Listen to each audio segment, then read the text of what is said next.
Welcome, everyone, to another adventure into reality.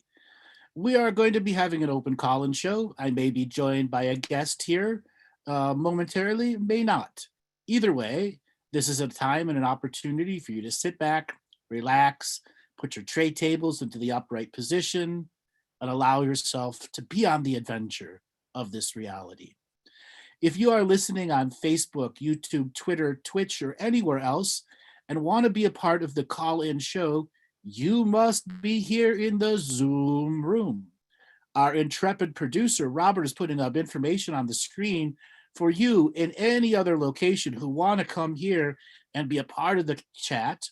I only take chat questions from the chat room here. I have someone that aggregates questions, and I only look at the chat room here. It's really hard to look at 6 separate chat rooms. So if you want to be a part of the active show, please come into the Zoom room. It's really simple. Just enter the meeting number, the passcode, and then you pop in. And we're going to be asking people to go ahead and raise their hand who want to have a conversation with me. Now, conversation can be absolutely anything on either material I've talked about, past, present, or potentially future. I am always looking for those people who want to push the envelopes of wisdom and don't want instant gratification answers. And then there will always be those people who want to know their galactic history, who want to know this and that. I am open to that too. But please understand, not everything is given to you on a silver spoon and handed to you on a platter. You must be ready for information. Then there are those people who are just simply curious. Now, I've had a lot of teachings about the curiosity energy and how it can lead things into people into a negative state. Not all curiosity is bad. But there comes a point in one's personal spiritual evolution where we must go beyond curiosity and into that knowing state of what we truly want to do and what the greater legacy that is that we have here. So I'm asking people who have legacy questions to step forward and raise your hand. Those people who have been in the background going, me, I want to ask a question. Ask something profound. I am open to everything. I generally don't like answering Jesus questions. Why? All too often it leads into a dogma that is a circular argument. But I am open to anything. Ask me personal questions. I say this all the time. I am open to having people who want to interview me. Take your time. Ask a question. Truly find out some of the source. And another side thing, at times I am a tough love teacher. The second I hear the woe is me pity party frequency, I will step in and go, no, not on my show. So if you're one of those people that's a pity partier, you will hear me come back with the tough love answers. I will instantly go into the core of what the issue is. Why? We don't have time for pity party energy anymore. The last 40 years were about yourself getting out of that pity party energy or whatever traumatic event. Self-healing and self-nurturing are a choice. No matter how traumatized you are, each and every day is a choice to learn and explore who you are. So, Robert, we see a bunch of people already with their hands up. Let's go ahead and spin up that wheel of callers and see who wants to have a conversation first. Alrighty, no pity parties tonight. Dana, Glenn, and Aya, you're getting a signal to mute. Dana, Glenn, and Aya, are you there? Yeah, how are you going? Great. Where are you calling from? We're in Sydney. Sydney, welcome to the show. All 3 of you there? Yeah, we just had a baby like 8 weeks ago. Oh, congratulations. Boy or a girl? It's a girl, Aya. Aya. So what did you want to talk about today? We thought we'd talk about Aya and why she came to find us. Or like what's her mission in life? Okay, what's her date of birth and the time of birth? 12th of March. 1:23 p.m. 23 p.m. She came at home very quick. She didn't want to go to hospital. How long were you in labor for? Yeah, we very quick actually. It started it started 9 o'clock, but it was very slow. The water broke at like 11:30, and then it took 20 minutes after that. Actively 2 hours really. I was by myself with Glenn here. And so really from start to finish, less than 4 hours. Yes. That's a fast baby. She couldn't wait. Yeah, it was She's like, Earth, here I come.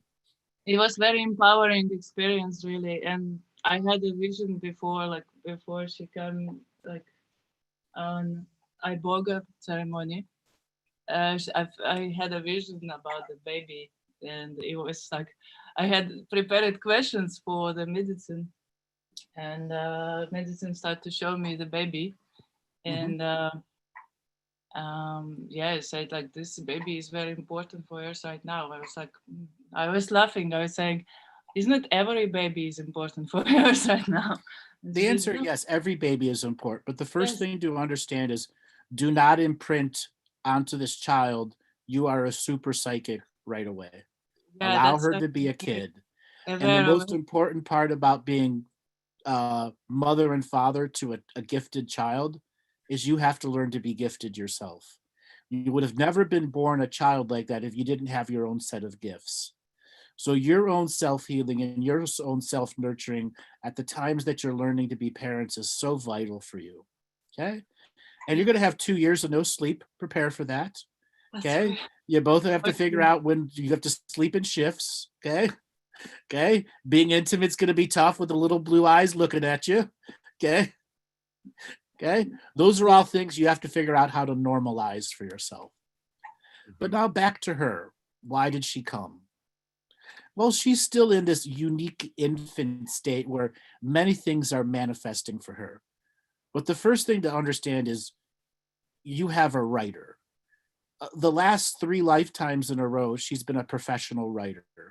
Wrote books, wrote novels, wrote textbooks, was a person that was just wrote everything. They did in multiple languages. So she lived in Japan from the 1930s to the 1970s. Early 1970s was reborn, and then lived into the mid 2004-ish range. Graduated college in Mexico and was also a soap writer for television, like Mexican soap operas. Cool. Now, before that, so 1830 to early 1900, was a religious writer, rewrote texts of Bibles. This is, when the printing press would do, you took illuminated manuals and rewrote them. So she was one of those people that used illuminated manuals. At that point, she lived in southern Florida, United States, as like a professional scribe, one that would be able to do it in the traditional calligraphic handwriting, taking textbooks and switching them into the calligraphic handwriting. So does that mean she's going to be a writer? That means that's the affinities built into her. But the thing to understand about writers, they are super creative beings. They can also be very depressive at times too. Are either of you writers? No, not professional, but I like writing. Like what kind of stuff do you write? Sometimes I write poetry, not for a while. So you don't really do it then. You like it, but you don't really do it. No, but I was just thinking about what you said in the beginning. Maybe it's something I should do. Pick it up. Learn to write some kids' stories. Go to sleep stories. Okay. And pick maybe more advanced stories. If it takes 2 hours of telling a story for the kids to fall asleep, it's 2 hours instead of 5 hours to no sleep, right? Mm-hmm. So allow yourself to embrace both of you to embrace what the potentiality of writer is, because you will teach her style. She'll discover what the creativity can mean with her. Now, as I said, those are the last 3 lifetimes, but there were other lifetimes where she has other significant things coming to her. So during the age of reason coming forward in the 16s and 1700s, so she was a philosopher, trained in Germany, traditional person that, taught at universities. So there's a teacher there too.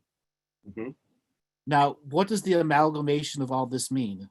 It means that you, as parents, have to make sure that her education is spot on, but is not dictatorial. You got to make sure that she doesn't rebel against learning. You Got to make sure that she understands the nature of studying, how to have fun with it. Yeah, we were thinking of Steiner school. Right. School's going to be important. Multiple languages are going to be important.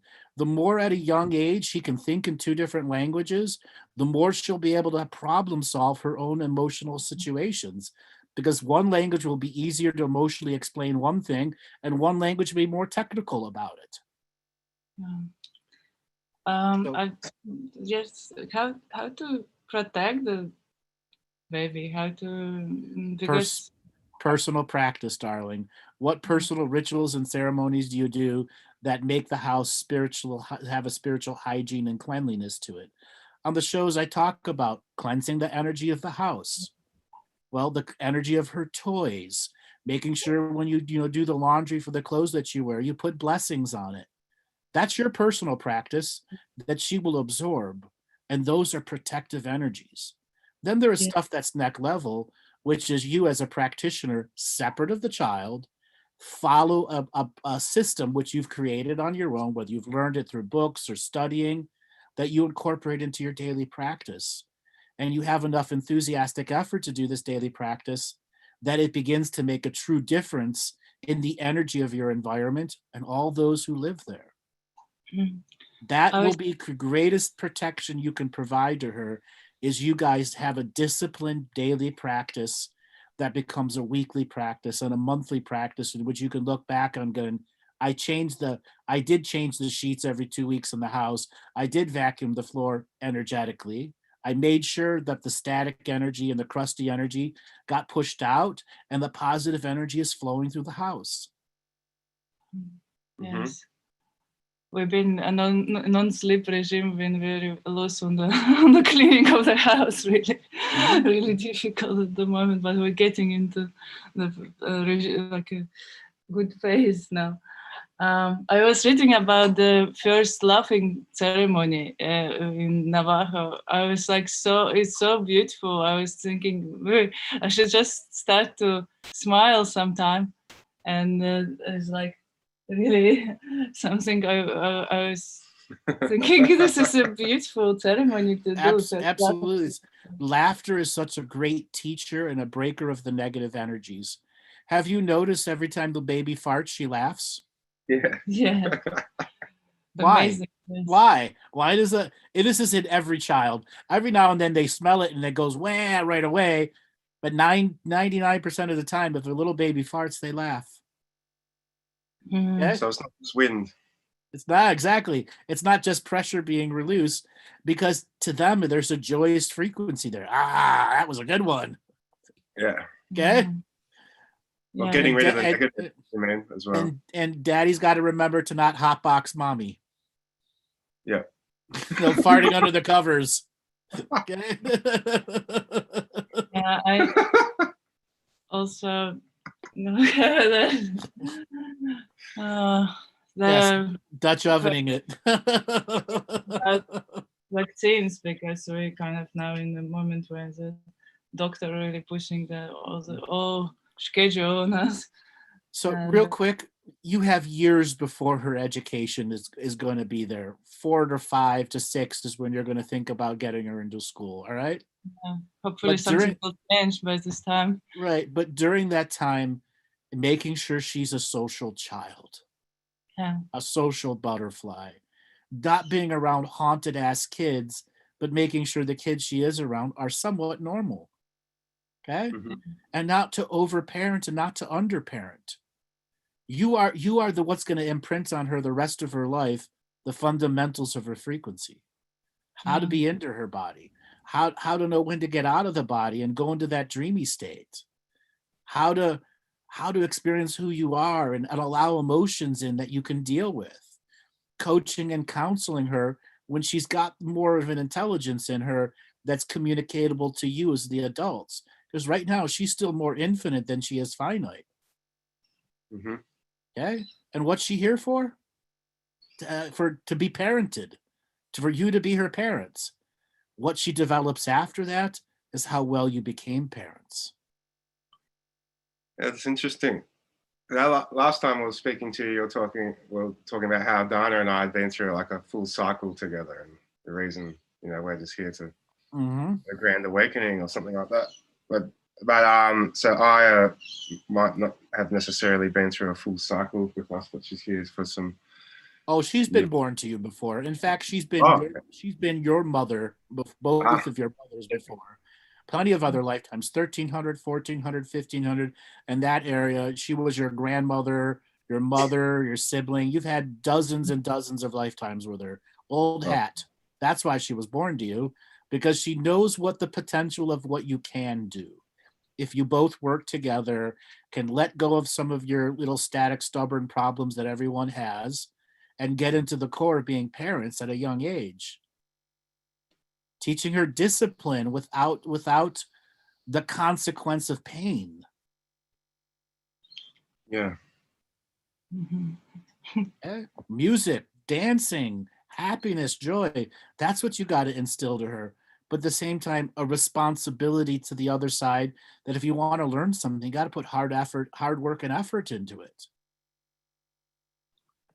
Yeah, that makes sense. Can't all be fun and games. Well, the pressure's on you. It literally. And what's the pressure? How do I not make the mistakes my parents made? But how do I learn from their mistakes? How do I become emotionally balanced? How do I not argue with my partner in front of the child? How do I create a situation where arguments can be let go so that no one holds a grudge? Especially when you're going to be sleep deprived 4 months from now, it's going to be easy to snap at each other. Make sure you say, I'm sorry I did that. Please forgive me. Mm-hmm. Have that open enough energy. Go, I fucked up. Okay. And I don't want to fuck up over and over again. I don't want to fuck this kid up at all. I want this kid to be a blooming flower that everyone's going to go, holy shit, you parented the hell out of her. Mm-hmm. Okay. But you don't want to be a tiger mom like in China. I tell you that. If you force it, she's going to rebel. She's going to put up the 2 middle fingers and become, short blue-haired girl. It's cancel culture. Okay? I don't think you want to raise that, do you? There's a bit of that going on. Yeah. All right, guys. Thanks a lot for calling. I got to move on to the next caller. You're welcome. Talk again. Okay. Thanks, everybody. You're welcome. All right, Robert. Let's spin up the wheel of callers and see who is next. That brings back memories. Drake Thompson.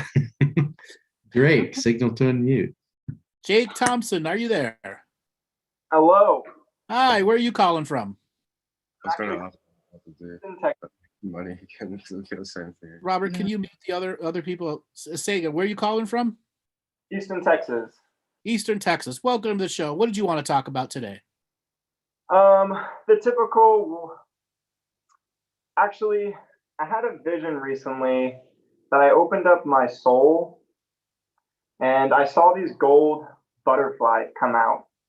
And as we're making this infinity sign, this rainbow butterfly, bigger than all the other ones, came out and it like spoke to me. And I remember getting this vision of like a past life, but it wasn't on this earth and it wasn't, and it was somewhere else. So I just like, what does that resonate? Like, I kind of get what it is, but I want a deeper understanding of it. So why were you opening up your soul?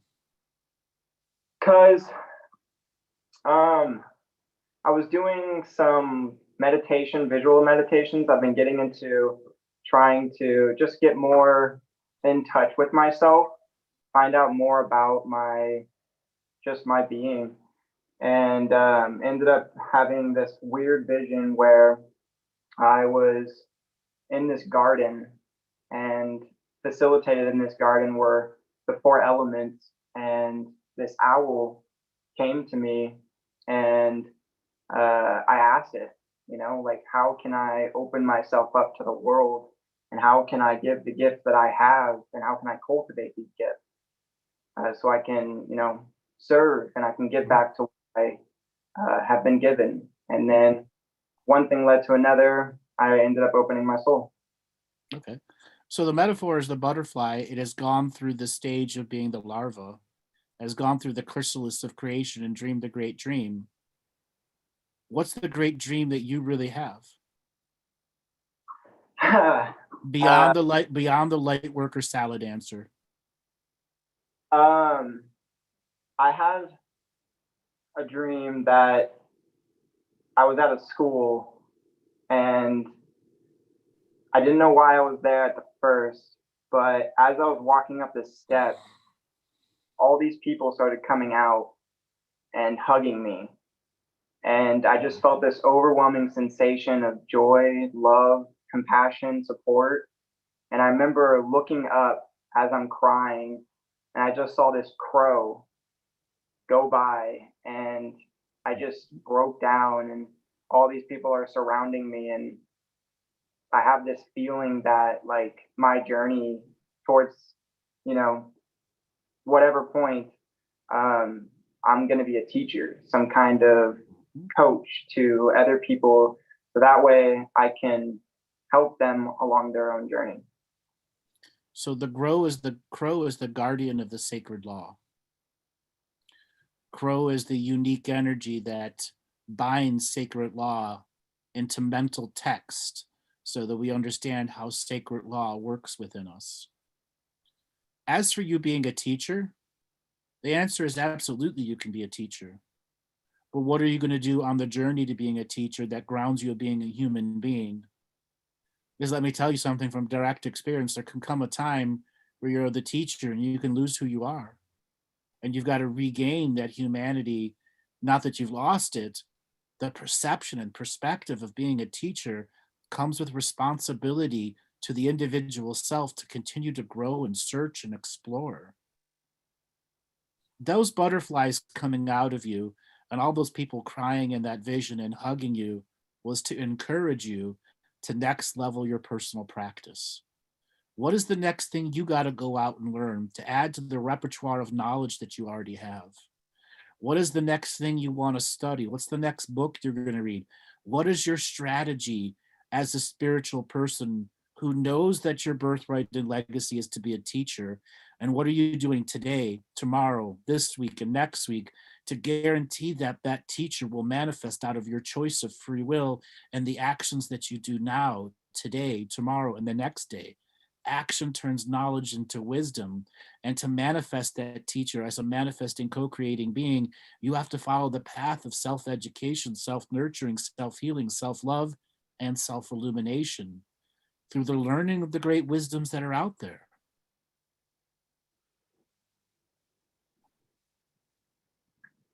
Yes, and I 100% feel that. I have done so much work on myself. I've done just so much getting rid of all of the patterns that I had, and now I truly believe that I am on the path. I truly know that I'm on the path because every single day I've been given little cues here and there, and I'm open to them. I see them and I take them, and I am doing more than I ever thought I ever could. Okay. And I have started, but I haven't reached the level that I want to get at just quite yet. So that way I can. You're already there. Yeah. Don't sell yourself short. You're already there. So I want to do a little exercise with you to help you own some of the power that you have. So what I want you to do is to visualize the two butterflies coming out of your heart and hovering just 2 feet away from you. And in your visualization, hold your hands out and allow the two butterflies to land into your left hand and your right hand. Your left and your right hand, you're the sympathetic and the parasympathetic. And the two butterflies represent the caduceus, the symbol of the medical staff, the energies that are your kundalini in an external format that has finished the transformation. And I want you to allow the butterfly in your left hand, your subconscious, to speak to you. What does the transformed subconscious have to tell you today?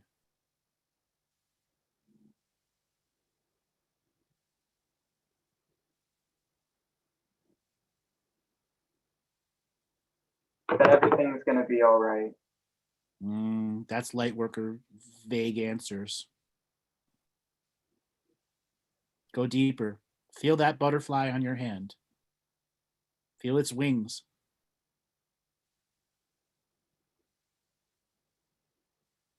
Own this moment.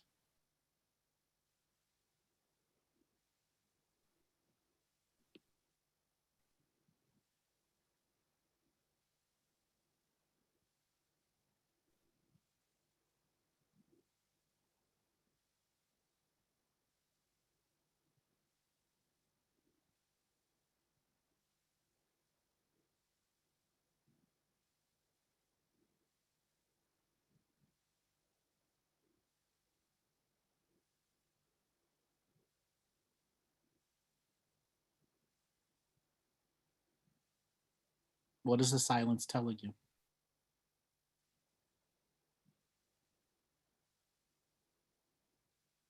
Honestly, it's just peaceful. Okay. Like that is the example that your your subconscious mind has far too much on it that is distracting you. The transformed you is already at peace with the subconscious monkey chatter occupying you. There's being in the headspace, and then there's being in the subconscious headspace, where the head and the mind and the heart are almost connected. And for far too long, you've been in this semi-heart mind connected space, and you've got to go balls deep into mind heart connection without separation. No more toe in the water of the heart mind connection. That's amazing that you say that. I had a night that a woman came and talked to me, and she told me to breathe, and that to breathe with the mind and connect it to the heart. Mm-hmm. That's the step you're missing, and that's what this butterfly is telling you. The transformed version of you who's already inside you, just waiting for you to get out of the subconscious monkey mind. Now let's move to the right hand. This is the sympathetic side of you. Feel that butterfly in the sympathetic side and the transformed version of you already there, and allow it to speak to you.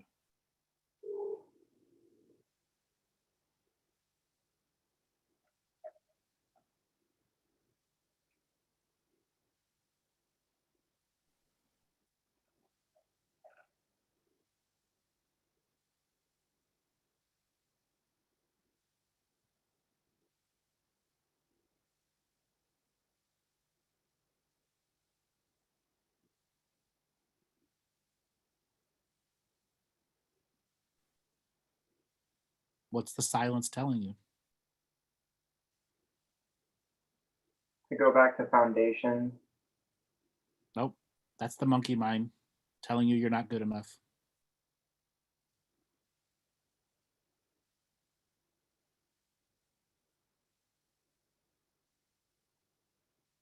Turn off the monkey mind. Your mind can't give you the answer to this. It's the heart that will give you the answer.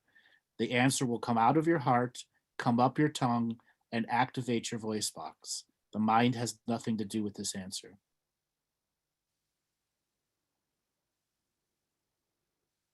This is the part of you who has to live in the world as a teacher.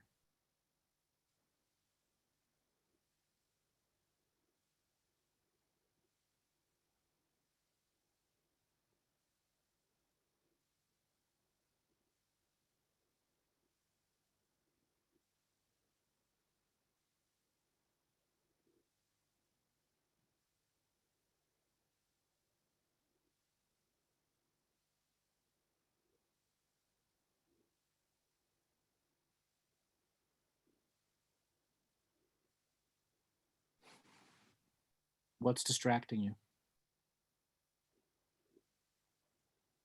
Be wrong. Who's distracting you? Who are you attached to that doesn't allow you to touch your transformed state? My parents. Why are you so attached? What isn't healed?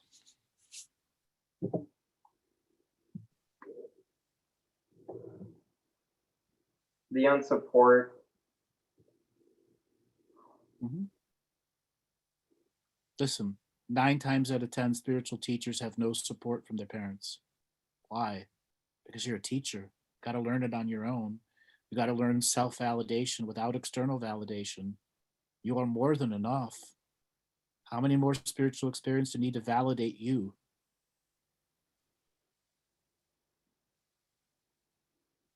Got to let go of their perceptions and their support. You got to support yourself. That's what the transformed manifest teacher is.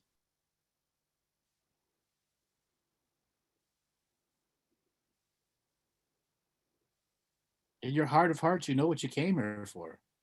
Now your heart of hearts is telling you to be that transformational teacher. You got to let go of the attachments of their support and find that inner support you can give yourself now. And you're not going to stop loving your parents. You're going to transform the nature of the relationship.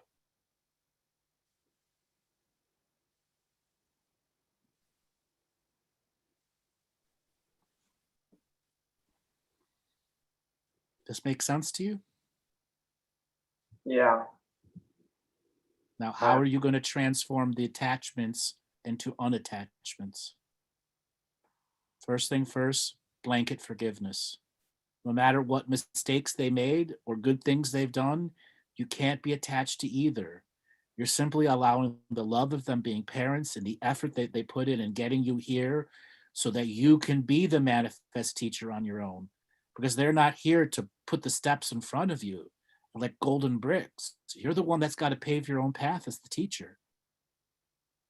They got you here and then kicked you in the butt and said, go be a teacher. That's all we can do. That's what we're here for, metaphorically.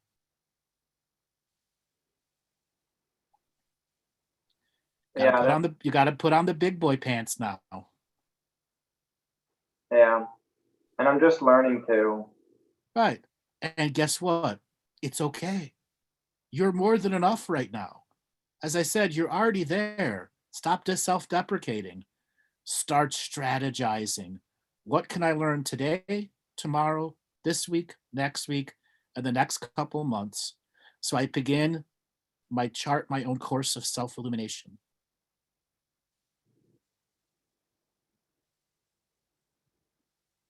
And I already have it all planned out too. Good. Write it down then.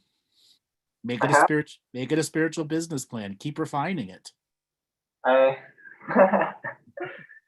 Yeah, I just meditated on that too.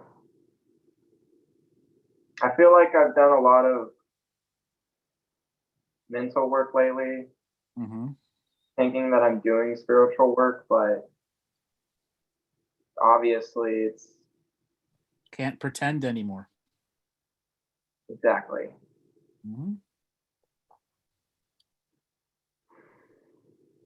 So now what I want you to do is to allow both of the butterflies that are in the left hand and the right hand in this visualization to give you a personal message that's unified as the transformed person waiting for you to accept it.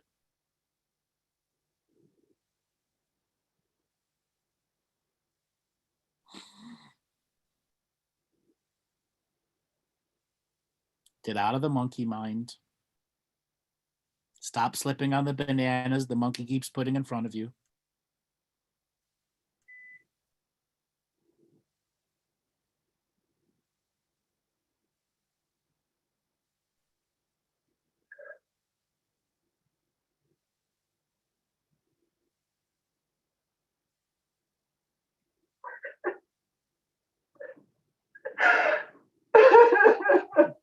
There you go.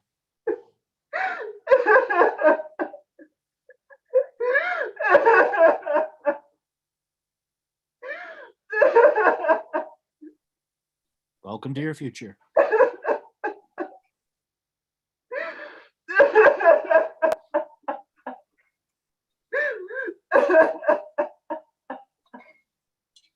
right. You got it now.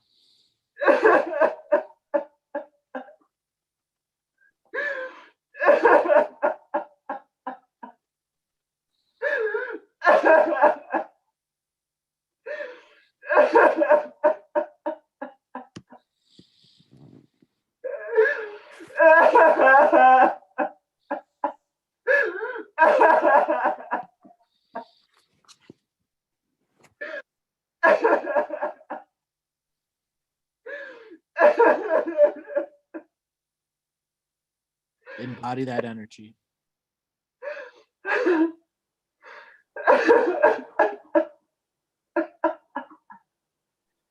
Fill yourself to tip to toe with this energy.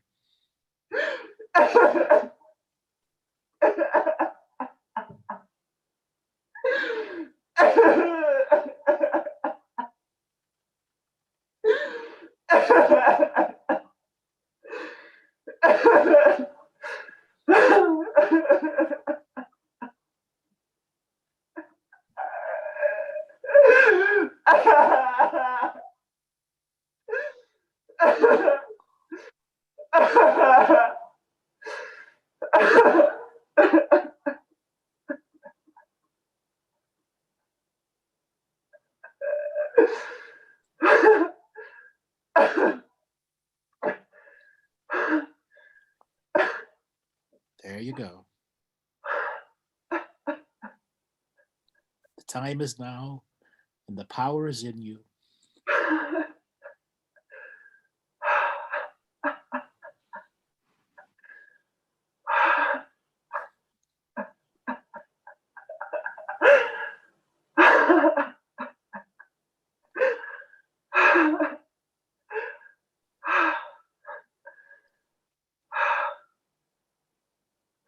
Now you set those butterflies free. Allow them to soar into your future. And they're waiting there for you with many, many more messages.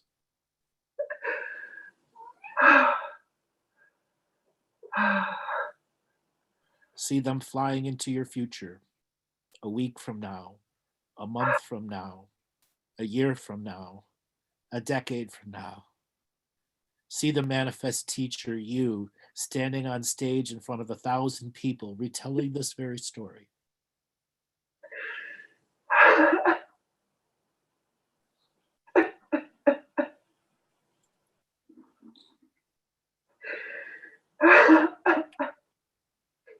Your future awaits simply your choice to accept your power.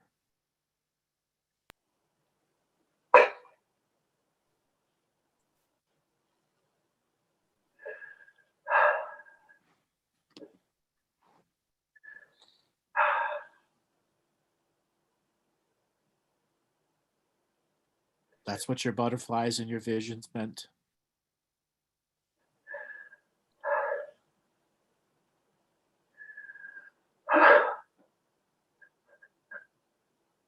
Do you feel the transformed you now through those tears?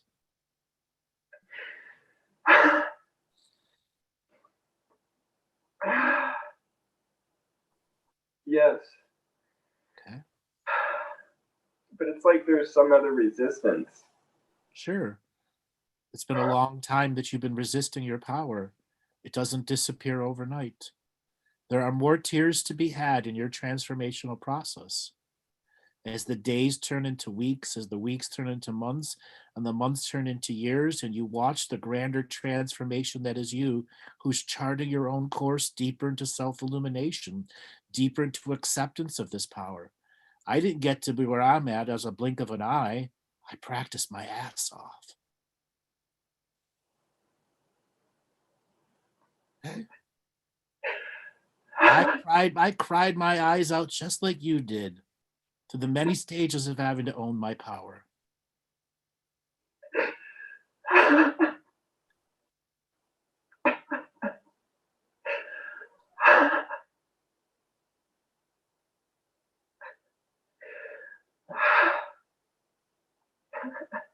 Many journeys lie ahead of you, and you just have to see yourself as the pilgrim. There to experience the great unraveling and the unfolding of knowledge and wisdom.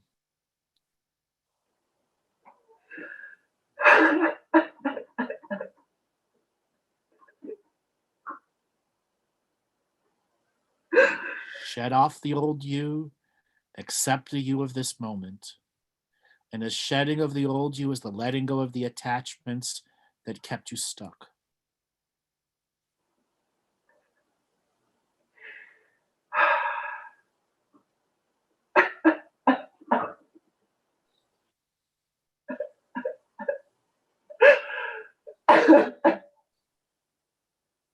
The tears that you're experiencing right now, ask them, where do they come from? How old are they?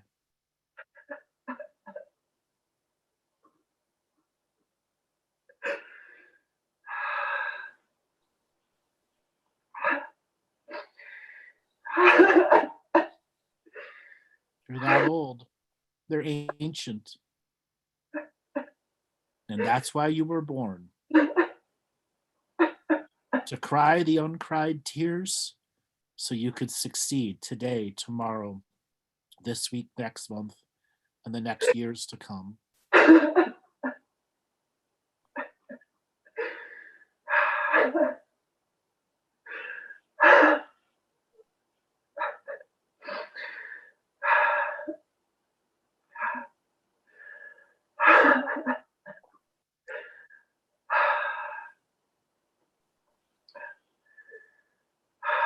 Now come back into your body. Allow the monkey mind to talk to the heart and the heart talk to the monkey mind.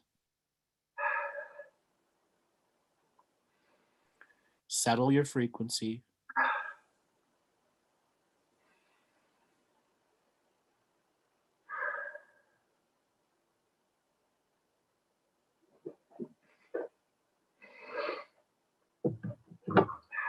I'm usually good with words, but You don't need any words right now. This is just an experience. And a few days from now, you'll have many words to describe this. You're still in the throes of the experience right now.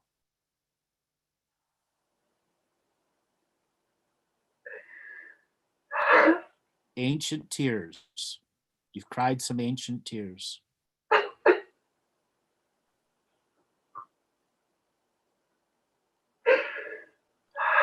Thank God you didn't ask the average question. You went into your experience.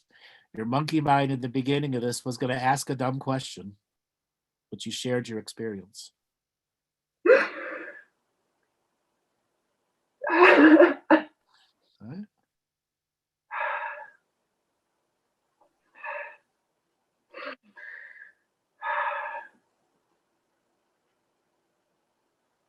All right, brother. It's time for you to go and sit in some silence. I'm going to recommend that you crack a beer. Okay? If you don't drink, it's okay.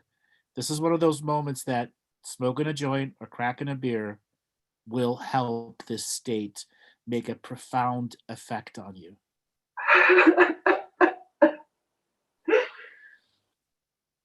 Okay? Okay. All right, brother. Take it easy. Go crack a beer, have a joint, and embrace these tears. You got some more to come out. I'm very grateful. You're welcome. And I'm glad I could help you poke yourself to the next level. You've been a great teacher to a lot of people. Call us back in a month and tell us what's going on in your life. I will. Thank you. You're welcome. Take it easy and have a great day. You too. Bye. All right, Robert. What another powerful healing we've had. So anybody go ahead. No, I was just going to say I'm still clearing myself. Yeah. How many people there was able to share in that energy? Yeah, a lot of people. Yeah, so did I. All right, Robert, let's spin up the wheel of callers and see who is next. Okay, Janae J. Janae J, are you there? Yes. Hi, where are you calling from? I'm calling from California. Welcome to the show. What did you think of that last caller? I didn't get to hear all of it because my mom called, but I mean, that was really, wow. I'm actually nervous after that call. Oh, don't be nervous. You have a spiritual contractor to be the caller after that one. I know. I'm like, dang. I don't know what's under my. Oh, man. Wow. It's amazing. Wow. So, aligns with that metaphor, what tears have you not cried this lifetime? You know, I think I've done my fair. I mean, you could call me out on my BS, but I think I've done my fair share of crying. No. I said, what have you not cried? What have I not? What have you not? What have you avoided crying about this lifetime? Everyone's got something, including me. That's what I'm saying. You could call me out, but I don't really feel like I have. I think I've really cried. I think I don't know. just try. What have I? What have you not mourned for in yourself? What have you not cried about? What have you avoided an emotional response about?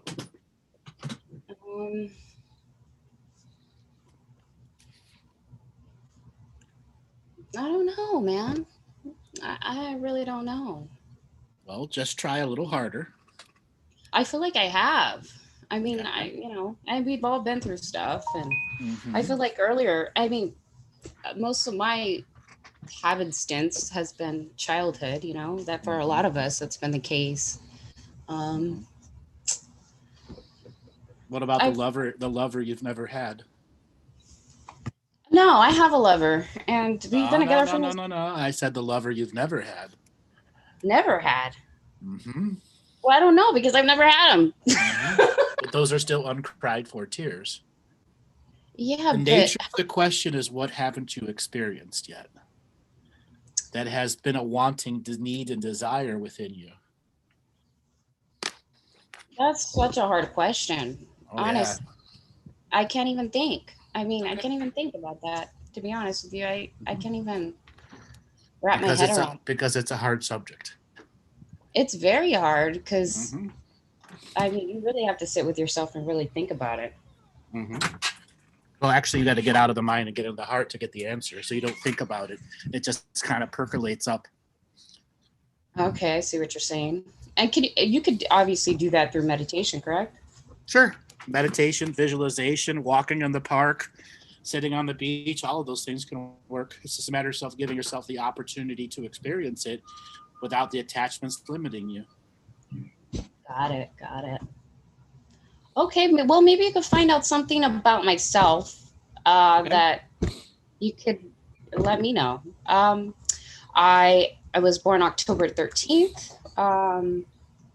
What else would you need to know to kind of vibe into me? Tell me a little bit about yourself. Like, what do you do for a job? What kind of education you have? I used to work for the school district, and then we moved to the Bay Area. And I have 2 kids. I'm a stay-at-home mom. What are some of your bigger dreams and aspirations in life? Well, as a kid, I was really into modeling and singing. I don't have a good voice at all, so that was out of the cards for me. And then I started getting this feeling, because, I'd be in the entertainment industry. I've done, casting calls and a bunch of other stuff like that, but something never kind of catapulted me to be in that industry. I kind of started seeing things that I wasn't too comfortable with. But as a child, I thought that's what I wanted, Okay. So as you became an adult, what did it transfer into? Well, also as a child, I was very into the mysteries, like Egyptian mysteries, archaeology, and stuff like that. So that is kind of like my innocence. Like, I love history. I'm into all that hidden, the occult and stuff like that. So I've always been one of those type of people. So why does it interest you? Because I feel like obviously we've been lied to about our existence here, and just uncovering those truths about us as a collective, it's like my passion. Yeah. So real quick, as a little synopsis of energy, the last lifetime you led before you were in an Egyptian mystery school, taught the sound and light healing teachings inside the actual pyramids. And it's not funny that you say that, but when I was born, I instantly knew that I was part of that. And when I was younger, I bathed in I don't know, I just do weird stuff, and I didn't even know why. Like I don't know. It's yeah, I can see that. I can really see that. Could you ever see yourself being a practitioner of magic this lifetime? That's what I want to do, but I'm not sure if I'm not sure where to look. You know what I mean? Oh, come on. Oh, okay, yeah, you're right. Come on. There's so many freaking teachers out there. You got to start somewhere. Well, you want to be my mentor? Because I'm kind of looking more into, I think I vibe a little bit more with the Native Americans. I'm multiracial. I'm all these different types of races. So I know that I'm So already, whatever race you are doesn't matter about the practitioner that you are. yeah, but I feel like also past lives kind of affect what type of like practitioner you're going to be, right? Not really. It's your choice of what you follow through with willpower. Like the last caller is making the choice to do it in the now. The past lives don't influence you. They just direct the limitation of choices. That's the Oh, point of past lives. And you learn from the limitations of the past life so that you can find a more expansive point of view while learning. interesting.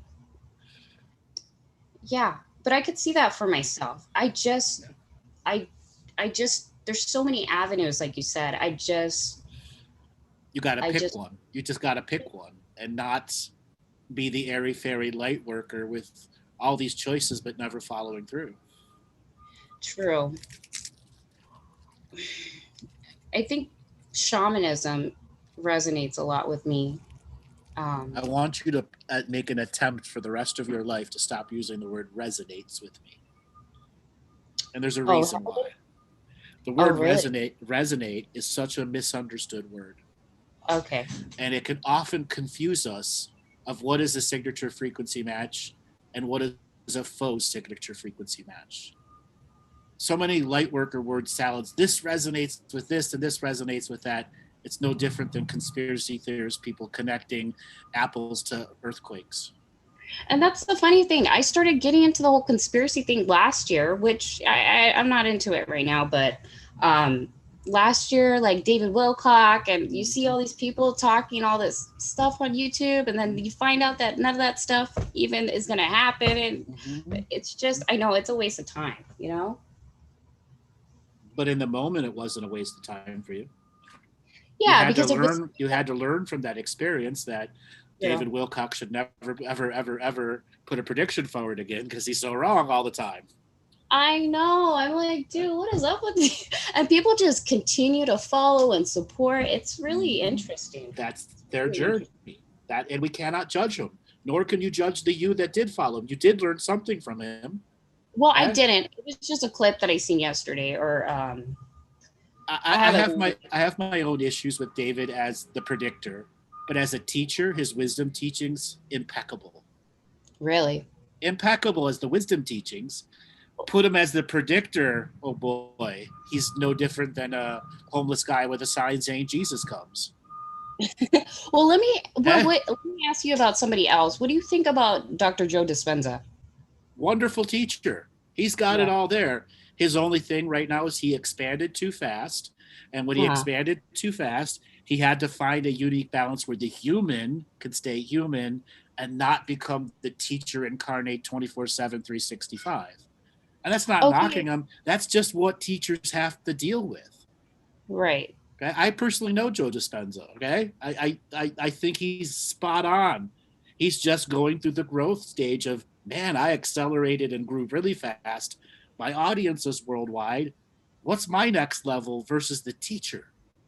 Yeah. And he's just at that transitionary stage where maybe he's going to take a break from doing events and write more books. I hope he does write more books. Well, let me ask you this, because he talks about how he does like group meditations with people in rooms, and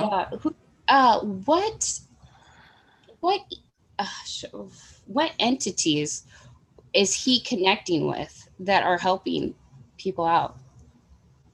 There are no extra entities in the majority of Joe's work, though every now and then he'll bring in something. He's using his higher self. He's channeling his higher self. There's no external source. he talks about these tall beings, you know, that kind Those of are off-world beings that he communicates that helps him create and devise a language for expanding consciousness. It's what I call the 1 million letter celestial alphabet. The people that are teaching them the grammar of the celestial alphabet, that's 1 million letters. We only have 26. Imagine 1 million letters. Yeah, no, I couldn't even imagine. Mm-hmm. That's a lot of grammar class, isn't it? Yeah. Okay? That's why he has those beings there, so that he can manifest the language in the now. Okay? I call it my precognitive workforce, or my post-cognitive workforce, that helps me adjust my perspective and perception, which skews the context.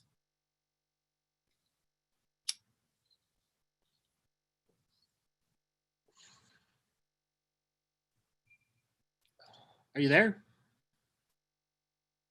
There we go. Oh, I think he muted me real quick. You're unmuted now. Yeah.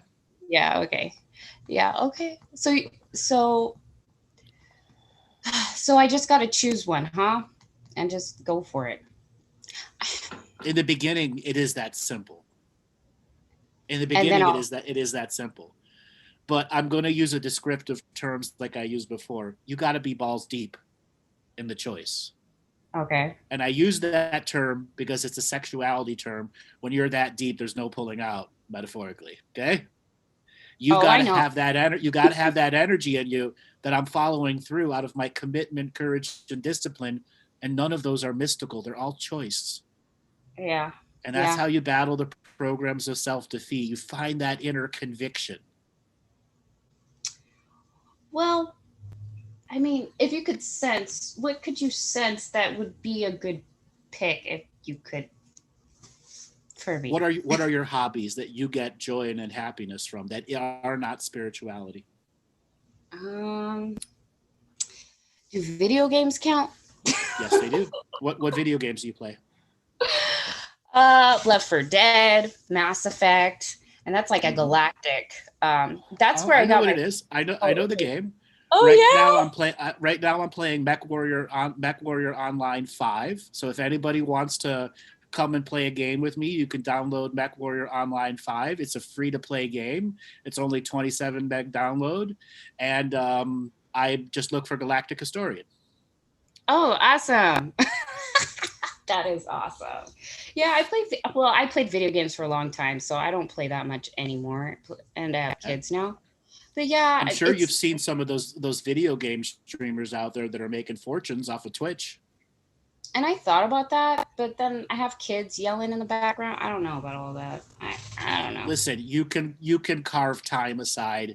If a mother of 4 kids can get a master's degree, you can figure out how to carve time aside for it. Yeah. Okay? Right. How many single mothers are out there doing it all on their own? That's true. And I'm not a single mother. And you're not a single mother. You could carve 5 hours a week aside. Okay. Yeah, I tried it last year, and then I had a situation with this girl that I was going to do it with, and I was like, forget about it. Don't do it with anyone else. It's about you finding the authentic personality that can be on air, sharing the joy of the video game. And then after a while, it's not about the video game. I just want to talk today and talk about what I believe in. Yeah. And playing video games kind of put me in a Monty situation. Sorry, Monty, I gotta say it, where I was kind of like a recluse for like half my existence. and that was like the only social outlet I'd get. So I'm trying not to be a hermit. It's okay. The journey of understanding why you hermitized is better understanding. Video games were just the outreach to stop being a hermit. Technically, the video game was connecting to more people. You being a hermit was about being an overwhelmed mother. No, this was before I had kids. It doesn't matter. You were still overwhelmed. You were still overwhelmed with whatever was going on. I think with life in general. I mean, who isn't? Yes. Exactly. Who isn't? Therefore, you had to recede into yourself. And what did you learn in that stage of being a hermit? That I had abandonment issues, and that I have security issues as far as that goes, which is interesting. Mhm. It helped me understand myself a little bit better. And then I started going out more, started going to the park and trying to conversate with like other mothers and stuff. And then COVID happened. And then I was back inside. It's okay. Just like every other mother. Yeah. And then I got pregnant. My daughter knew I was pregnant before I did, which is interesting. Can you tell me a little bit more about that? I want to delve into you first because this isn't about others right now. Oh, you got to stick to you. You give away to everyone else too much, and you have nothing left for yourself. That's true. That is true. Yes. So let's leave them aside for a little while and just talk about the greater you. Okay. Okay. All right. Separate of video games, what are your greater interests? My greater interest, I cook. I love cooking. I wouldn't want to do that as a career because I've done it as I worked in the restaurant. I grew up in the restaurant industry. I'll never work at a restaurant. I'll never own a restaurant ever. I slapped myself on the hand when I could open this. Fuck no, not ever. Okay. Yeah, so I love that, but for my family. I'm not trying to cook for anybody else. Sorry, guys.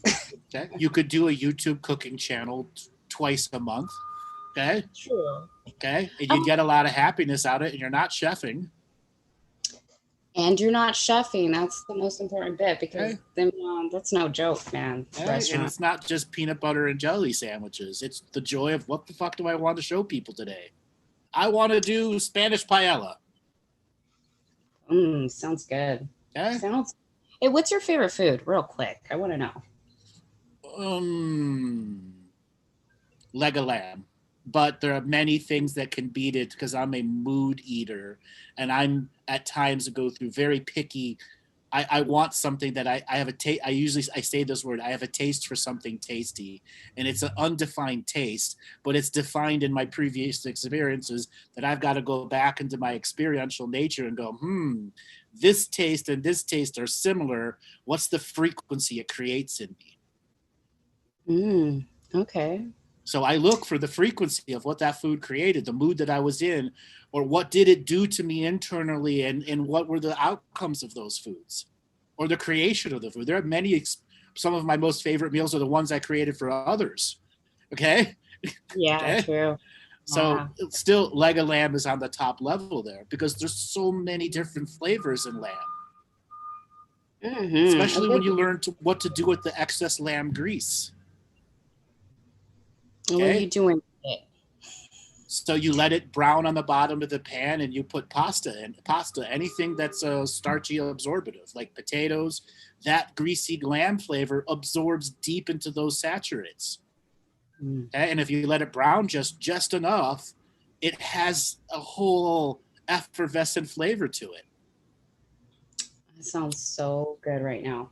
Okay. Oh my God. I totally forgot. The first time I had real duck fat. Oh my God. Things cooked in duck fat. Good. Okay. Duck fat makes everything fucking taste better. Definitely. Whoa. Somebody said roasted lamb and maple syrup. What? Beautiful. Oh, it's a unique taste. Yeah. Ooh. Yeah. Very unique taste. Yeah. Duck fat and potatoes. Exactly. So could I potentially be like a light worker on YouTube or something? I would prefer you are not a light worker, that you just be you, but yeah, absolutely you could be. I was just exaggerating. You just have to have the conviction to go, I'm going to be something that isn't mediocre. Yeah, and well, that's always been my thing. Like, what is Janae gonna do? What does she want to do? You know? And guess what? It's going to change every week as you begin to explore the potentials of exploring itself. Nice. Okay. And then you're going to learn truly how much of a creative being you are and how pent up your creative energies are. Got to take the cork out of the bottle. Let the genie out. I mean, but sexually wise, my energy is good, right? Do you see a good sexual energy for me? You have some sexual repressions. And that's really? Something you do. There are times you're completely limiting the orgasm for whatever reason.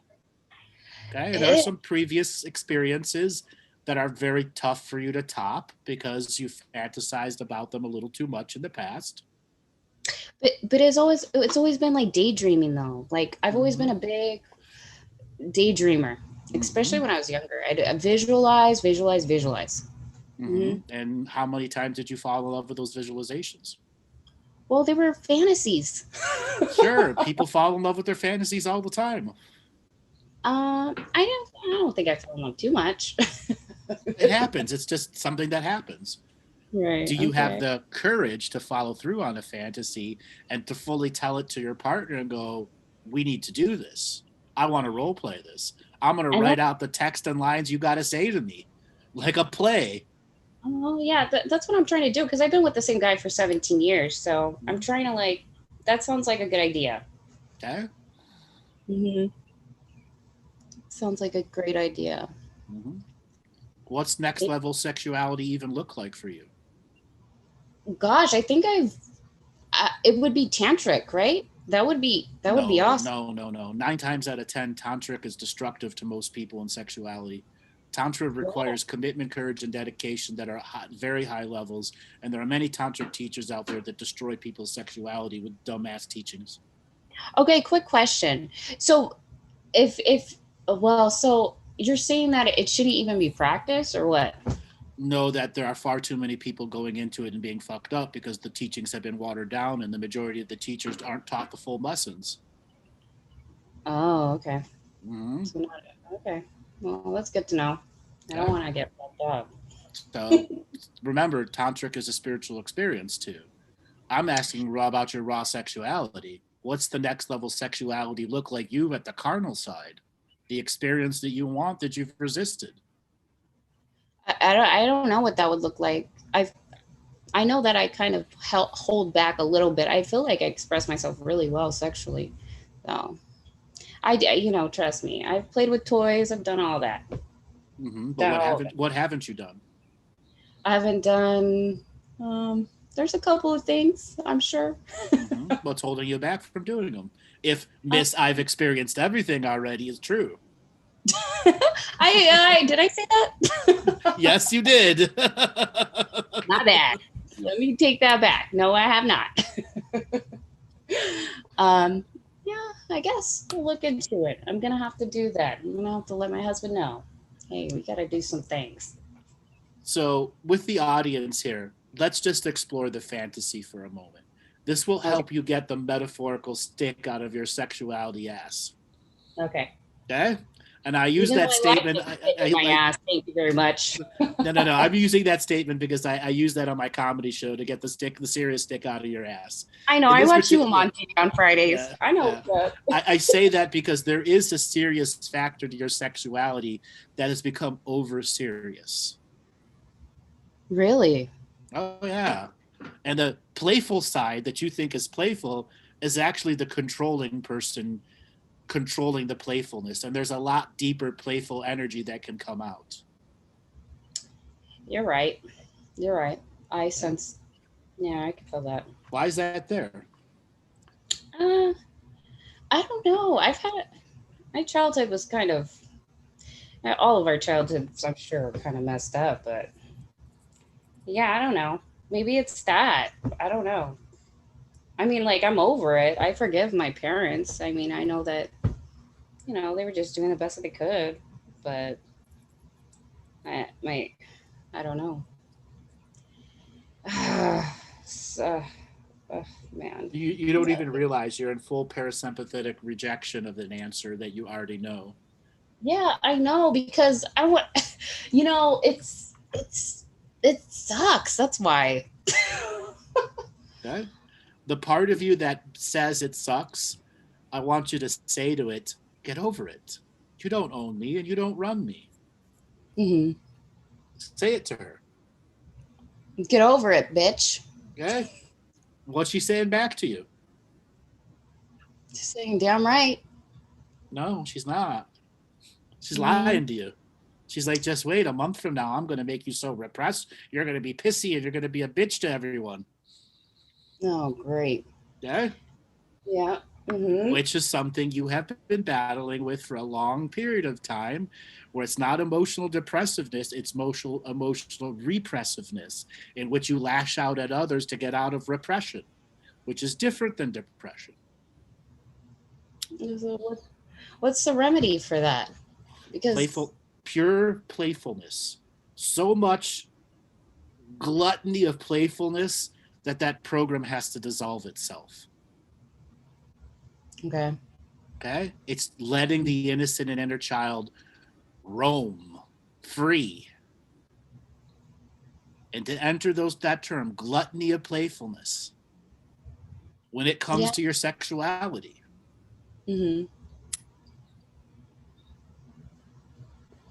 Oh man. Okay. All right. Well, something I definitely gotta work on. Okay, that energy. I want you to feel into it. There's so much more behind that. Feel into that energy. Make the noise again, but make it louder. What's behind that noise? Kind of like frustration almost.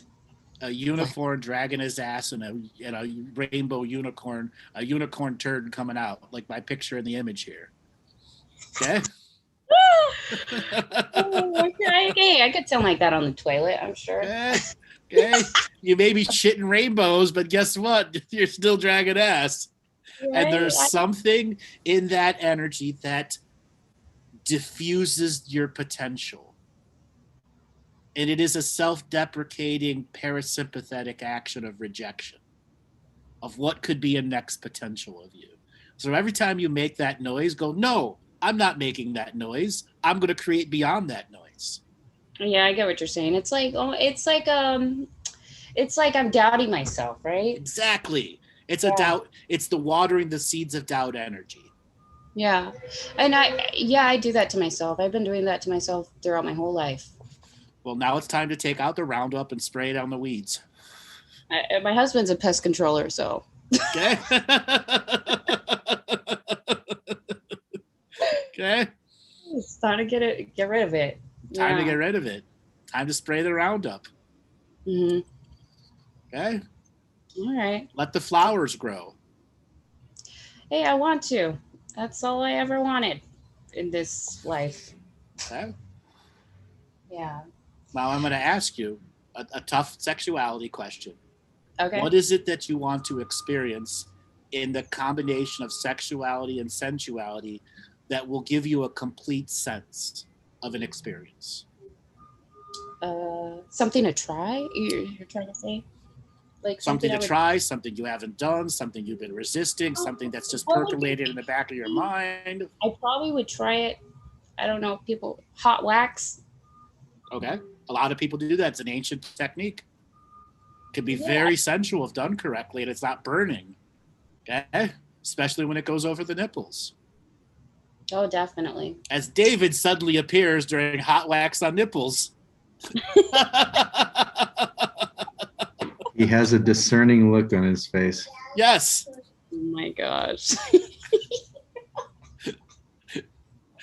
So let yourself experience it. Go get the sexuality wax, not the beeswax off of a candle that will fucking fry the nipple. Okay? That shit melts at 180 degrees.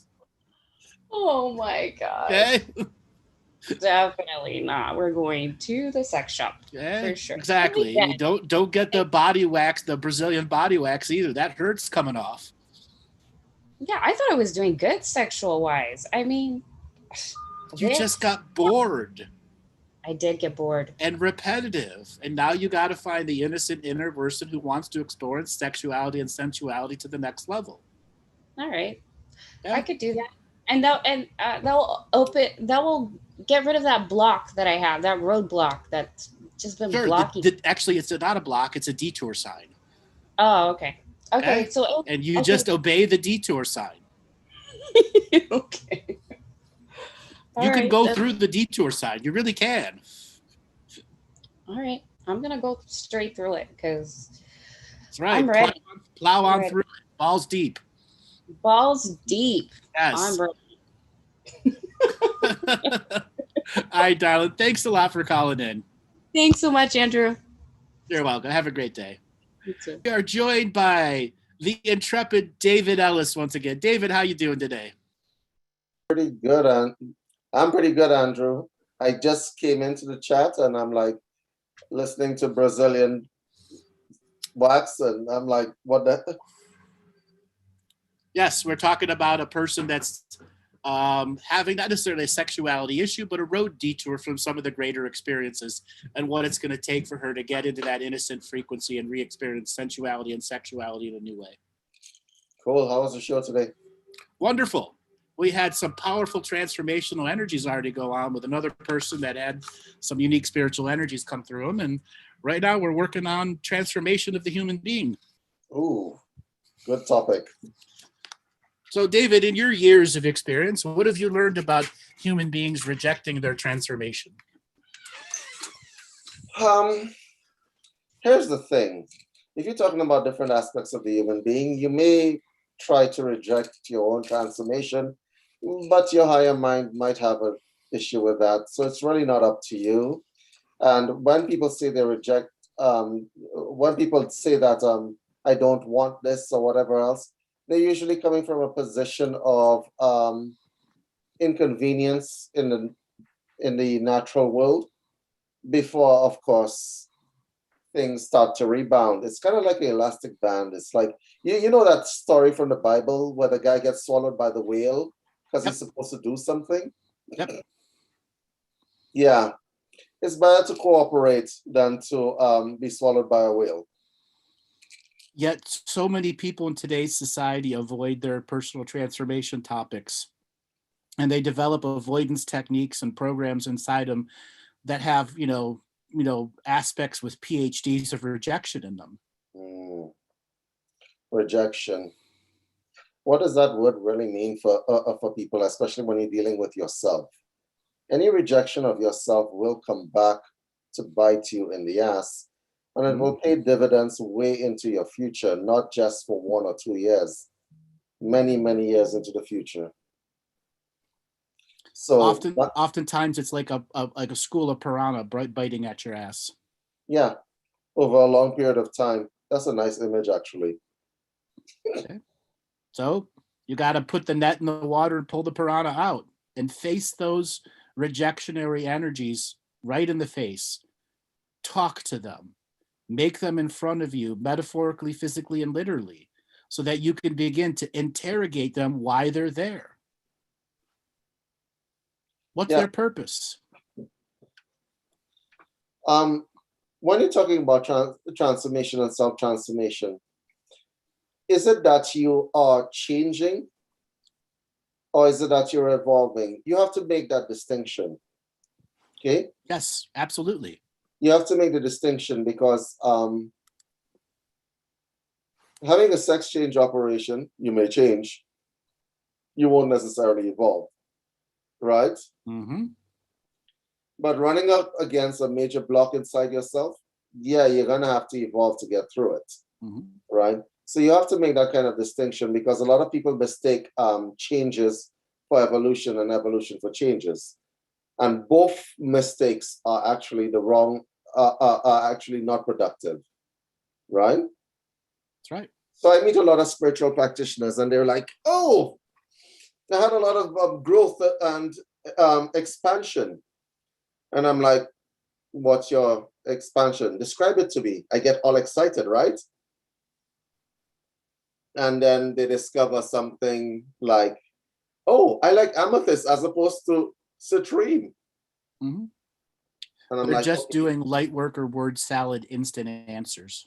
And I'm like, okay, so that in itself can be a growth and an expansion, right? But when you're talking about growth and expansion, it means you have come to an epiphany, a realization of something that you did not grasp before, okay?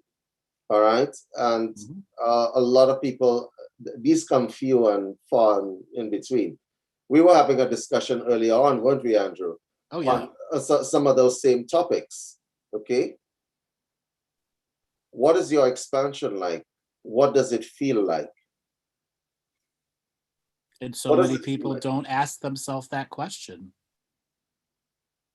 Right. Because they're waiting for the expansion to be finished out of an instant gratification journey. Yeah. Yeah, kind of like a weekend course in enlightenment, right? Yeah.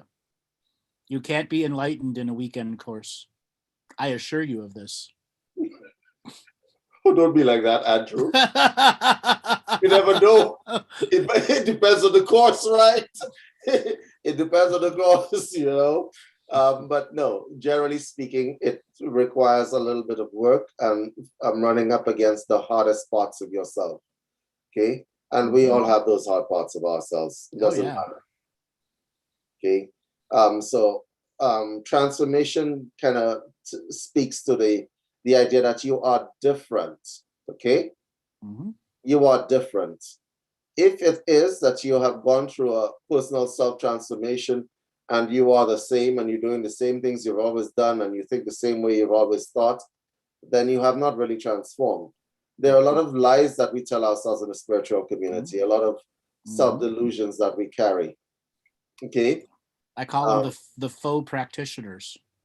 There's a lot of people who wear the robes of spirituality without being that thing. That's right, just a poser. And they think that that it is some sort of prop, whatever else. So they have an idea of what spirituality looks like. I remember, I'm going to give you a story, you guys a story since I'm in here. Is Martina here? No, she's not. She's on the Tuesday shows. Okay, so I'm going to give you guys a story.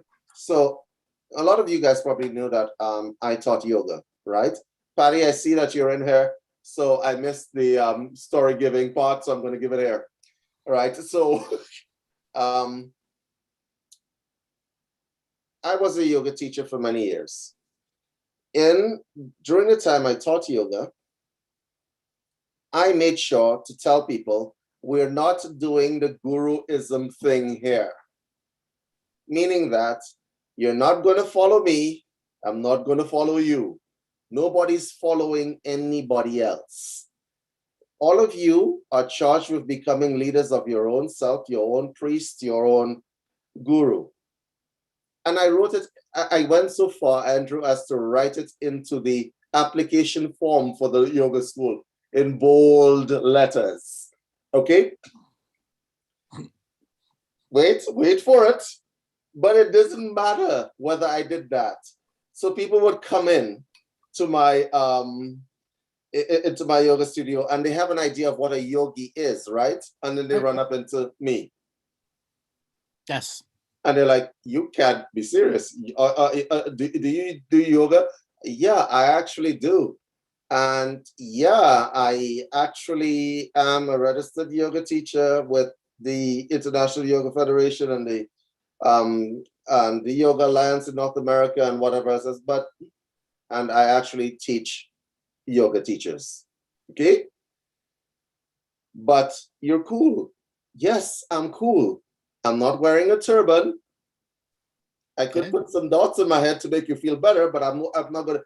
So let me give you this story. This is where the story takes a really dark turn. There were some of my students who were one with nature. Okay? Wait. You know, they kept saying, I love plants. I love everything. I love everything. So I decided to test that theory of theirs. So I had a friend of mine at the time the yoga school was in Barbados, who specializes on going on nature hikes. Wait.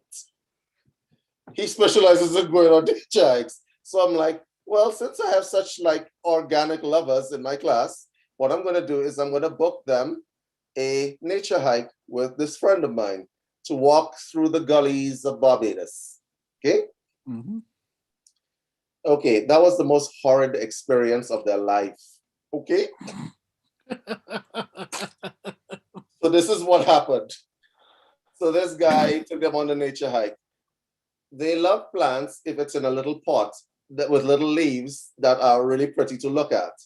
Being in nature, however, is a revealing experience. One might say a little bit of an awakening experience. So they went walking through this gully, Andrew, and this is what happened. They realized it was hot. It's a tropical island. All right. They realized that there was mud, real mud, right? But you guys are nature lovers, so that shouldn't theoretically bother you, right? Right? But they went walking through all the gullies and so on, and they came really well dressed. Well, people had to take off their clothes and so on, and they had to climb out the other side of a gully, which is pretty much a rock climb kind of thing, right? Which is a centipede infested area too. You remember? Yes. Everybody Andrew has been in, right? So they got a bit of a hit as to what nature actually is like. And they were like, yeah, this is the most horrible experience of my life. I'm never doing this again. Right. The point I'm trying to make, guys, is you can say that thing that you are, but to be the thing that you are is where the transformation comes in. Okay? To be that transformation. Okay? And so there is such a thing called Yogacharya, which is what Sarah B said. It's walking in the ways of yoga, or walking in the ways of spirituality, right? Walking in the ways of being that thing. And a lot of people have a lot of issues with becoming that thing that they say that they are. And Andrew, between myself and yourself, we've had lots of experiences with that, right? Oh, hell yeah. Oh my God. You know, I gotta acknowledge this. I want to thank Jimmy the Kid in the chat room. Somewhere in Florida, there's a lady in her 60s working at an office job in a cubicle with a hunk of David 2121 calendar hanging on the wall. For everyone to notice, I have told David since day one he should be shirtless with puppies doing calendars and make his millions of dollars. Puppies and kittens, David.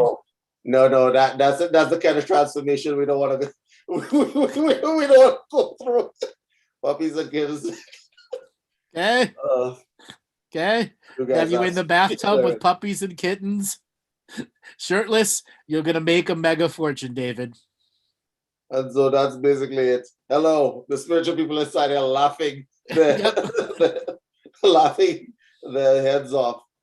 So, what else do you guys speak about today? So another person just had a baby and wanted to know about, you know, the throes of motherhood and fatherhood and what it's going to take to raise a child in this modern world. And that's pretty much it. The last caller was really about getting out of her own way and getting out of being a hermit and accepting who she is, and some of the ways she doesn't allow to dream herself bigger options. And she was a video game player too. Interesting. So she needs to get out into the life, and she's doing that. But she's been a video game player most of her life, so it's one of those things that's just kind of integrated in her. What she play? Mass Effect. I forgot all of the different games, some first-person shoots, Tomb Raider, stuff like that. Excellent. Okay. Yeah, and I invited everyone to come and play Mech Warrior Online 5 with me. It's a free-to-download game. If you're just in your friends list inside there, look for Galactic Historia. That's right, Mech Warrior 5. You love that new laptop, huh, Andrew? Oh, I'm having a blast with it. I hate Windows, but all it does is play the game. Oh, okay. Well, I just dropped in to see you guys. I think I'll drop in probably next Thursday again. Right? It's been a blast having you guys there. Yes, and it's so funny that you came into the hot wax question. Well, I want to know what that question was about. I came in late. I'm like, shit. Yes, because I was asking her, what hasn't she done sexuality? What has she resisted doing and experiencing? And, because sometimes there's just things that are stuck in your fantasy world that you don't actually follow through and do. And she's got a longtime lover of 17 years, so it's not like she doesn't trust him. So why hasn't she done it with him? Why hasn't she had him do it to her? Do what? And I said, don't use the beeswax that melts at 180 degrees. You'll just burn the nipples off. And that's right where you came in. Yeah, that sounds painful. Yes. So, don't use the Brazilian wax either because it's a pain in the ass to get off. Ha ha ha. So I'm going to be the one to ask you, Andrew, how do you know this stuff? Experience. Experience. How do you know this stuff? Oh no. We gotta examine that, especially the burnt off nipples. Andrew drips his talk. Exactly. Yeah, experience. Yeah. Yes, I'm a skilled waxer. Yes. You're a skilled waxer. Yes, thank you, Nicola. I am a skilled waxer. Why are you? I'm a grandmaster waxer. All right, you guys have any other questions? Because I'm going to dip out of here. If you guys have questions to me, you can ask them. Does anybody have any questions they want to ask right now? Go ahead in the chat room there. Go ahead and give yourself a second to figure out what you want to do. Don't make love after chopping ghost peppers. Yep. I learned that experience. It gets on your fingers, and when those fingers go somewhere that they're not supposed to, it burns.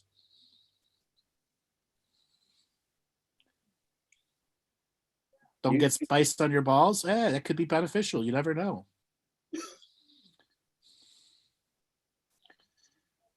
You like Rick and Morty?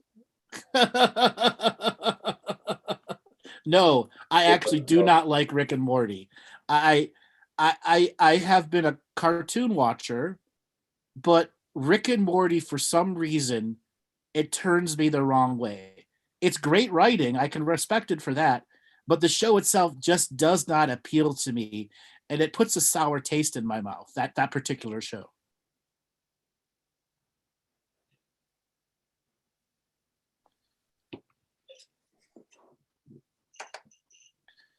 So Tanya's asking, can you discuss further the topic, the parasympathetic system being detoured when she was saying she doesn't know? Well, people, whenever you put a person on the spot and they go, I don't know, and they have all these rejection answers, that's telling you how much the parasympathetic and the subconscious is running the body. Mm-hmm. They do know, okay? But that energy is up front confusing them and watering their own seeds of doubt about who they are and hesitating about what an answer could be.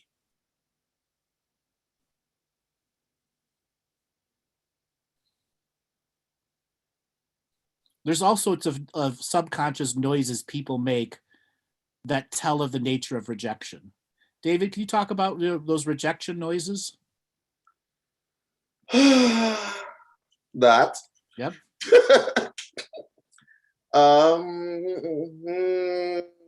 That. Mm-hmm. Now, a lot of people don't realize that they broadcast all the time, right? They broadcast all the time. Your nervous system is making you broadcast all the time. If I brought any one of you out on this show, okay, one doesn't necessarily have to be psychic to read some of the stuff that comes off.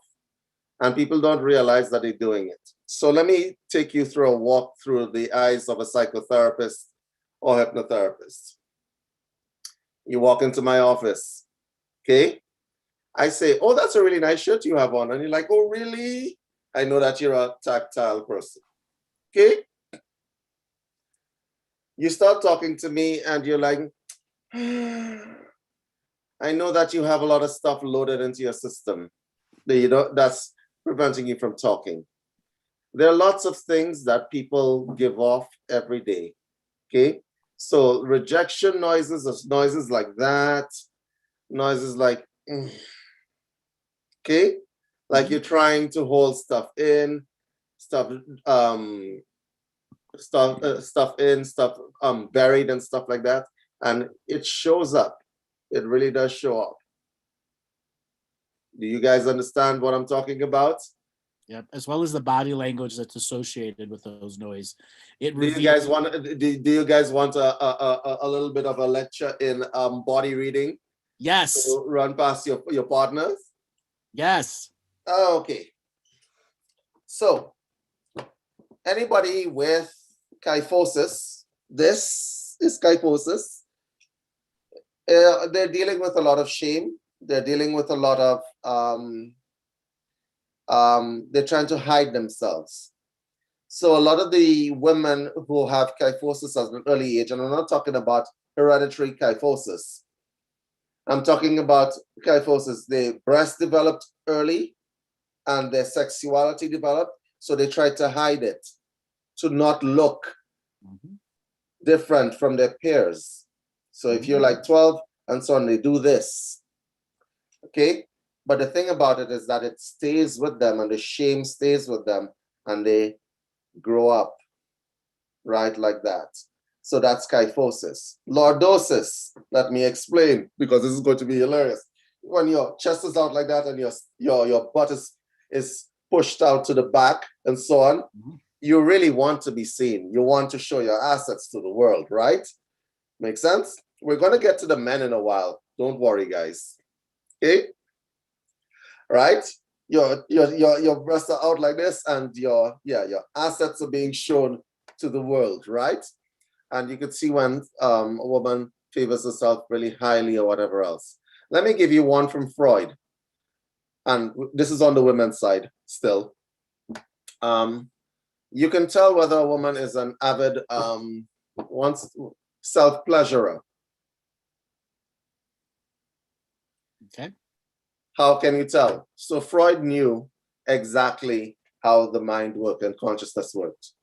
So here's how you get that tell. You take something that's very valuable to the woman and you put it within her proximity.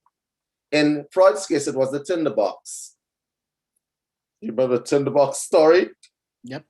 And the finger that she uses and the way she deals with the tinderbox is exactly the finger that was used. And he did this through quarter sampling of the German population, so he knows. So he knew all the time, right?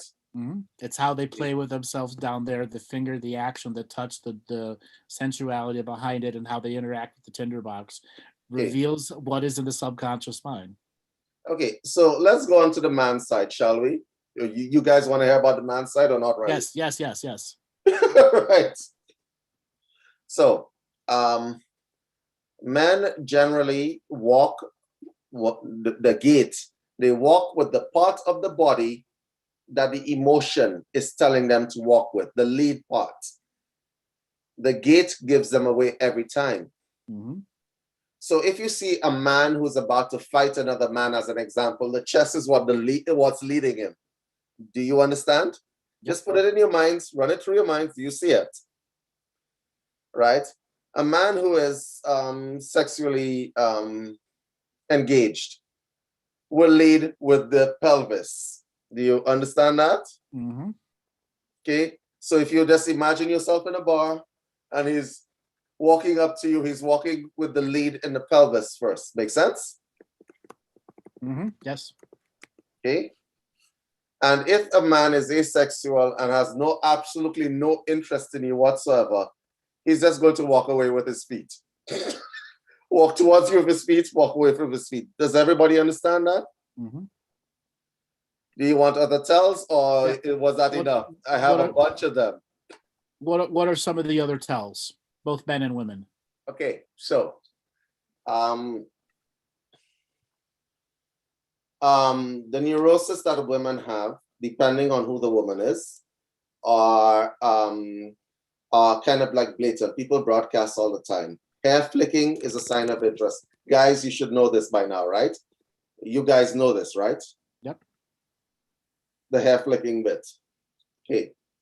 Right? Not to be confused with my hair is actually in my eyes and I need to get it out. This is different from that. I need a wig. Andrew. I need a wig. Right? Don't worry. This scooping is different from that. Okay? Other tells. Let's see now. A blue wig, really? Right. Then you can be a part of the cancel culture, David. Yeah. A blue wig. Making body contact, right?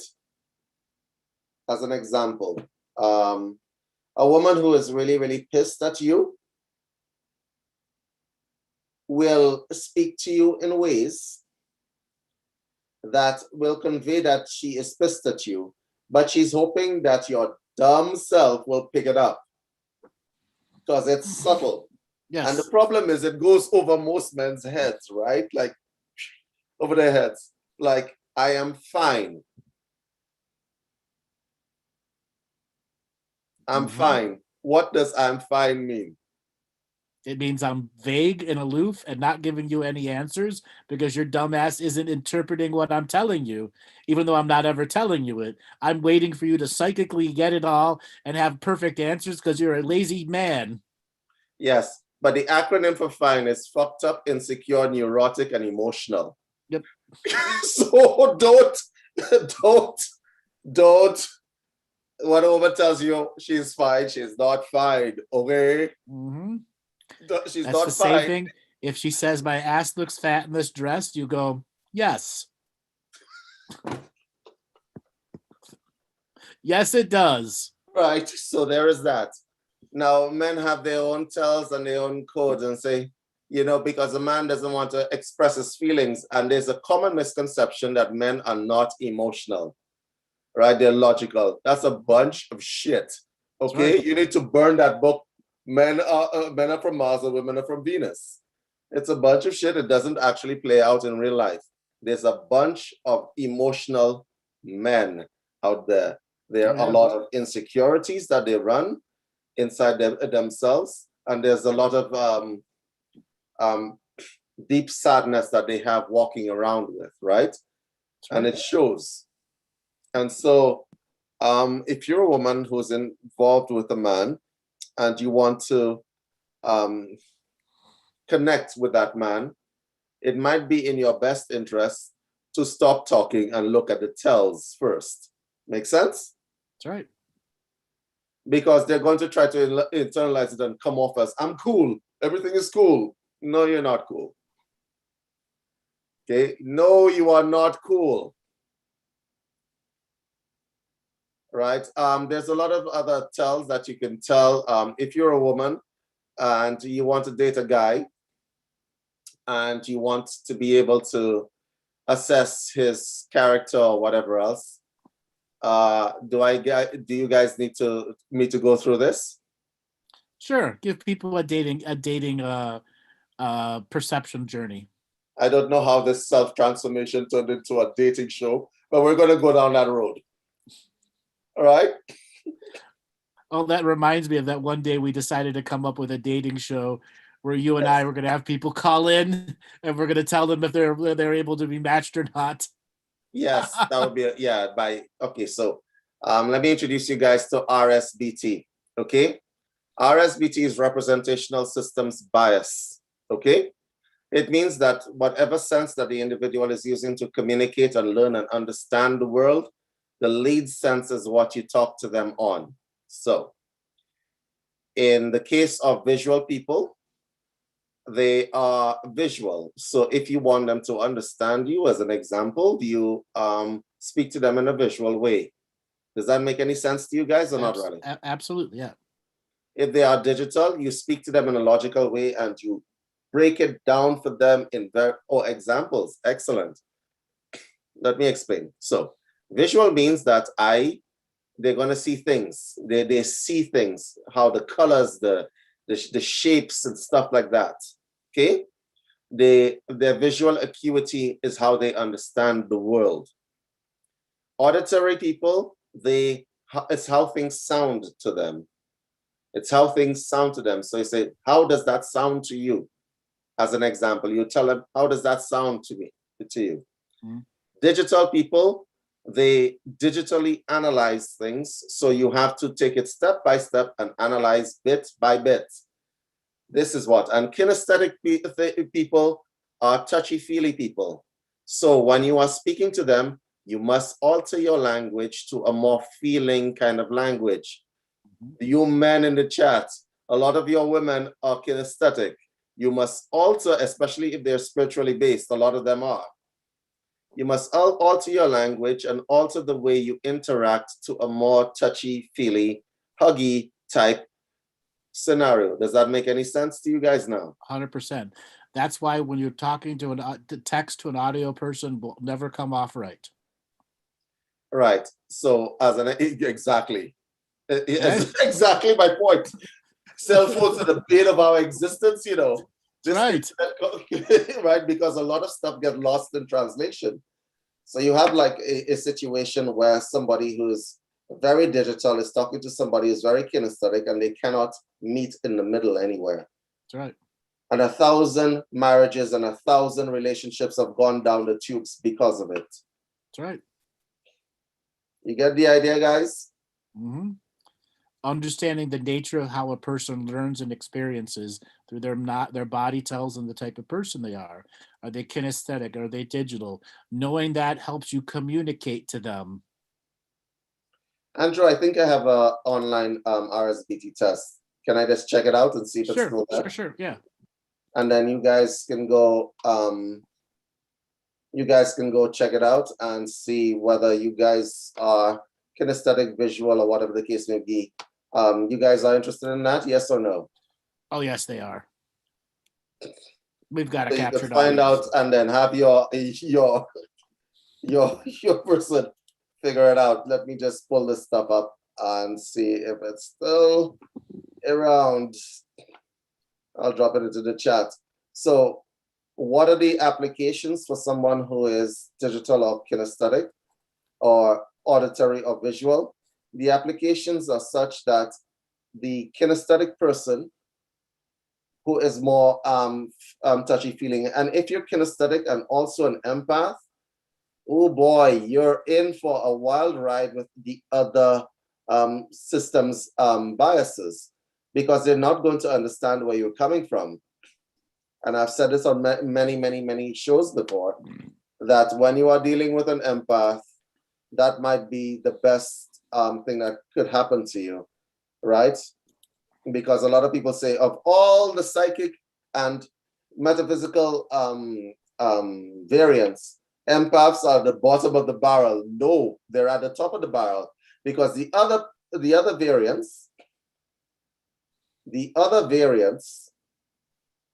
are good for you if you have like precognitive abilities, or you have precognitive or healing abilities. They're good for you. But an empath can make other people evolve, and that is a skill in and of itself. Sure. When it's like having a second pair of eyes. When the empathy is not being used as a dirty form where they're constantly dirtying down their own light and get stuck in the narcissistic stage. Because their empaths, their energy can be so high frequency, they will hear the mouse fart next door and have an empathic reaction to everything in their environment, and they overload themselves. That's when empathy becomes the lowest part of the totem of experiences, because they're so tuned. But put them around a person that has clean energy and has some practice behind them. Yes, an empathic person, when done correctly, can be very beneficial. Yep. It's like having a second pair of eyes to watch your blind spots, because a lot of you guys have blind spots that y'all don't want to admit. That's right. Okay? But you can't hide a blind spot from someone who's an empath. They're going to pick it up. Yeah. And if you are receptive, you can absolutely evolve from it. Does that make sense? Yes, that's the why empaths are out there, to help us evolve.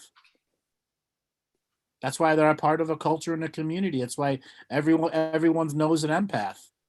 Okay, it's when they become dirtied down and watered down, and the mouse fart next door overwhelms them.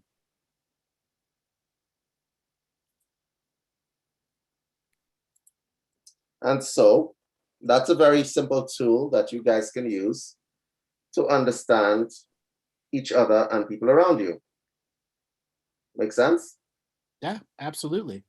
It's all about integrating and interacting with people. Then integrating those interactions, so the next set of interactions you have, you can be present and learn from them. Yes, it takes the guesswork out of interactions. And just so that we're clear, this pandemic won't last forever. So you guys are going to be having to interact very soon again, right? Oh, yes. How many of you guys are having anxiety because of it? I'm not. Well, let me tell you, everyone I speak to is like, but I got used to being at home by myself.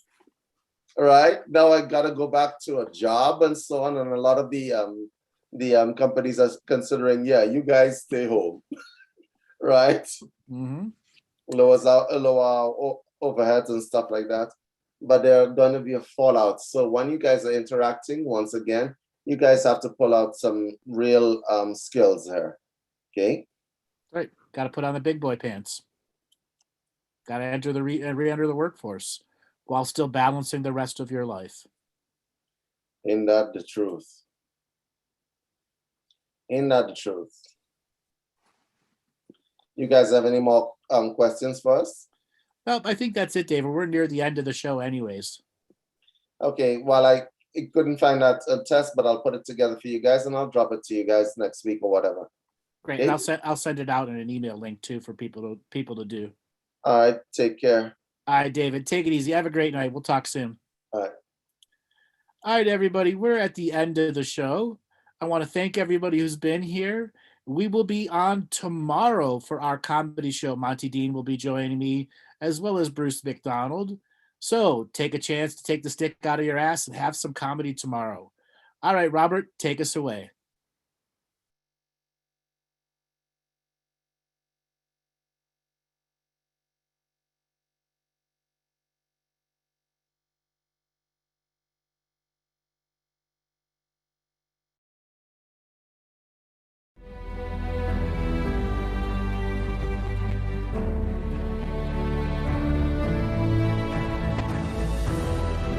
Each different bubble of reality is true.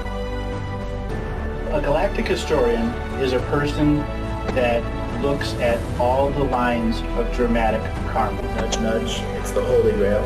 Improvise. Mysterious. It's counter psychic intelligence. Why is DNA farming of this star cluster so important? Because we do manifest our reality. We do create our reality.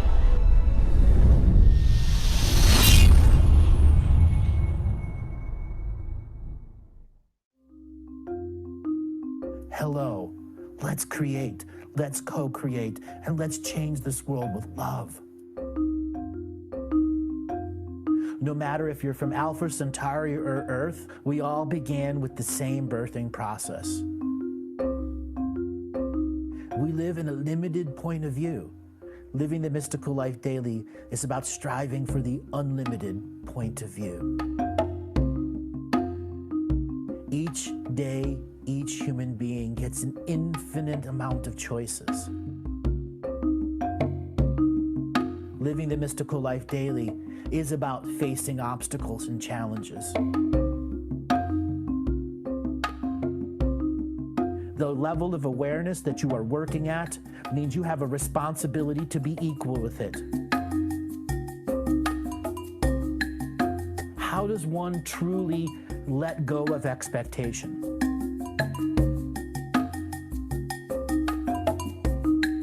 You can make the moment that you wake up to the moment you go to sleep sacred. The keys to success: choice, choice, choice, and choice.